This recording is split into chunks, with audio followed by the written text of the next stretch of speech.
మిత్రులారా, ఒక రెండు ప్రమాదాలు నన్ను చాలా కలిచివేశాయి. తప్పనిసరిగా మీరు కూడా మీ జీవితంలో అనేక ప్రమాదాలను చూసి ఉంటారు. కానీ కొన్ని ప్రమాదాలు మనల్ని వెంటాడుతాయి, బాధ పెడతాయి, దుఃఖానికి గురి చేస్తాయి. చూడండి, ఇవాల్టి పేపర్ మీరందరూ చూసి ఉంటారు. ఈనాడు పేపర్లో ఒక కథనం వచ్చింది. ఎక్కడో ఉన్నటువంటి న్యూస్ అది. వెతికి చదివితే తప్ప మీ దృష్టికి రాకపోవచ్చు, మీ కళ్ళకి అందకపోవచ్చు. కానీ 3 కుటుంబాలు దుఃఖభరితంగా ఉన్నాయి. హైదరాబాద్ చుట్టూ ఉద్యానముల ఔటర్ రింగ్ రోడ్ ఉంది. ఈ ఔటర్ రింగ్ రోడ్డు మీద రోజు ఎన్నో ప్రమాదాలు జరుగుతూ ఉంటాయి. చాలామంది సినిమా హీరోలు, వారి పిల్లలు ప్రమాదానికి గురయ్యారు, చనిపోయారు. వ్యాపారవేత్తల పిల్లలు కూడా చనిపోయారు. ఇలా చాలా ప్రమాదాలు చూస్తూ ఉంటాం, మనం వింటూ ఉంటాం. కానీ ఇవాళ జరిగిన ప్రమాదం అతి బాధాకరం. కీసర దగ్గర, ఔటర్ రింగ్ రోడ్ కీసర దగ్గర 3 కూలీలు మరణించారు. వీళ్ళందరూ కూడా 35 లోపు వయసున్న కూలీలు, అంటే యవ్వనంలో ఉన్నవాళ్ళు. నారాయణ, మోహన్, జయరావు 3 కూలీలు. వీళ్ళు ఒరిస్సా రాష్ట్రం నుంచి బతుకుదెరువు కోసం 2 రోజుల కిందటే హైదరాబాద్కు వచ్చారు. మీ అందరికీ తెలుసు, ఔటర్ రింగ్ రోడ్డు మీద మనం ప్రయాణం చేస్తున్నప్పుడు రకరకాల పువ్వులతో అందమైన ప్రాకృతిక సౌందర్యాన్ని ఆస్వాదిస్తూ ఉంటాం. ఆ సౌందర్యం మనం చూడడానికి ఎందరో కూలీలు అక్కడ పనిచేస్తూ ఉంటారు, కలుపు తీస్తూ ఉంటారు, మొక్కలు నాటుతూ ఉంటారు, నీళ్లు పోస్తూ ఉంటారు. అలాంటి కూలీలు 3 2 రోజుల కిందట వచ్చారు. ఆ పని చేసి మధ్యాహ్నం కాస్త భోజనం చేసి అలసట తీర్చుకుందామని ఒక చెట్టు కింద పడుకున్నారు. ఆ చెట్టు కింద పడుకున్న 3 కూలీల మీద ట్రాలీ ఆటో వేగంగా దూసుకొచ్చి వాళ్ళ మీద నుంచి వెళ్ళిపోతే అక్కడికక్కడే మరణించారు.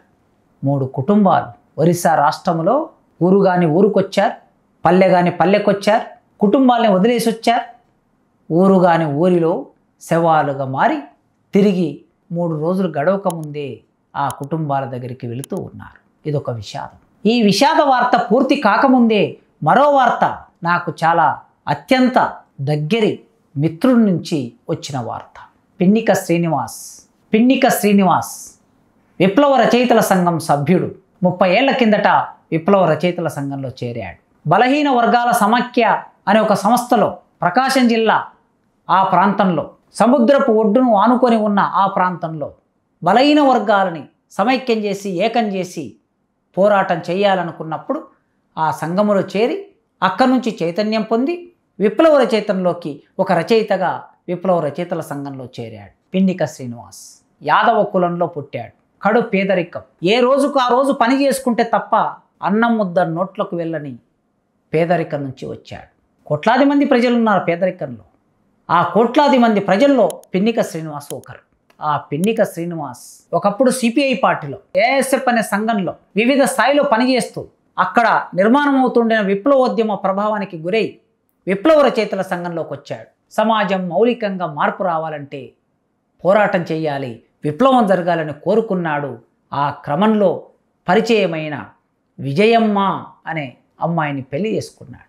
ఆయన యాదవ కులం, విజయమ్మ మాల కులం. వారిద్దరు పెళ్లి చేసుకున్నారు.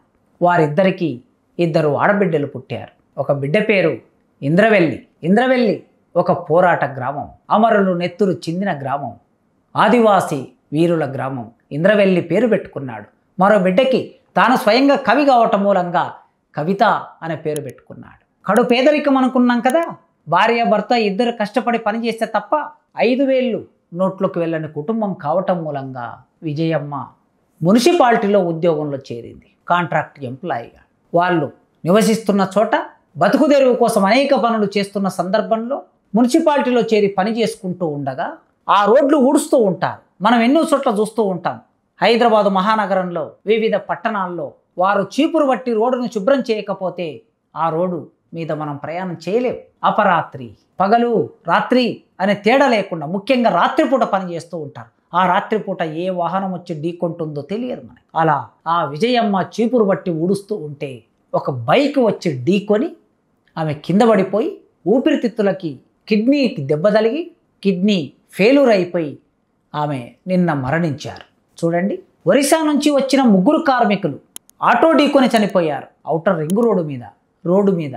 విజయమ్మ పిన్నిక శ్రీనివాస్ భార్య, విప్లవ రచయిత భార్య విజయమ్మ రోడ్డు మీద బైక్ ఢీకొని మరణించింది. 2 ప్రమాదాలు. ఈ 2 ప్రమాదాలు చూసిన వారికి, చదివిన వారికి, విన్నవారికి ఖచ్చితంగా మన మనసును కదిలిస్తాయి కదా. ఎందుకు ఇలా జరుగుతున్నది? ఈ అర్ధాంతరంగా కొందరు ఎందుకు నిష్క్రమిస్తున్నారు తమ జీవితం నుంచి? ఈ నిష్క్రమణకు కారణం ఏమిటి? ఇక్కడ విజయమ్మ మరణమైనా, వరుస కూలీల మరణమైనా అంటే మన సమాజానికి పట్టించుకోలేనితనం, ప్రభుత్వాలకి పట్టించుకోలేనితనం ఎక్కడో ఒక చోట ఉంటుంది కదా. సేఫ్టీ మెజర్మెంట్స్ లేకపోవటం, కూలీలే చనిపోతూ ఉంటారు, ఎందరో కూలీలు చనిపోతూ ఉంటారు. మన దృష్టికి వచ్చేవి కొన్ని వార్తలే. ఇవాళ పిన్నిక శ్రీనివాస్ ఒంటరివాడయ్యాడు. తన రచనల ద్వారా సమాజాన్ని మార్చాలని బయలుదేరి చెలికాడ అనే కవిత్వం రాసి పుస్తకం వేసి ఇప్పుడు ఒక జర్నలిస్టుగా జీవితాన్ని కొనసాగిస్తూ ఆ ప్రాంతంలో జరిగే అనేక ఉద్యమాలకి తన మద్దతు తెలియజేస్తూ పనిచేస్తున్న పిన్నిక శ్రీనివాస్ ఇవాళ ఒంటరివాడయ్యాడు. విజయమ్మ ఆయన జీవితంలో లేదు. కనుక ఆలోచిద్దాం, స్పందిద్దాం. ఇలాంటి మరణాలు లేని రోజు కోసం మనం అందరం కోరుకుందాం.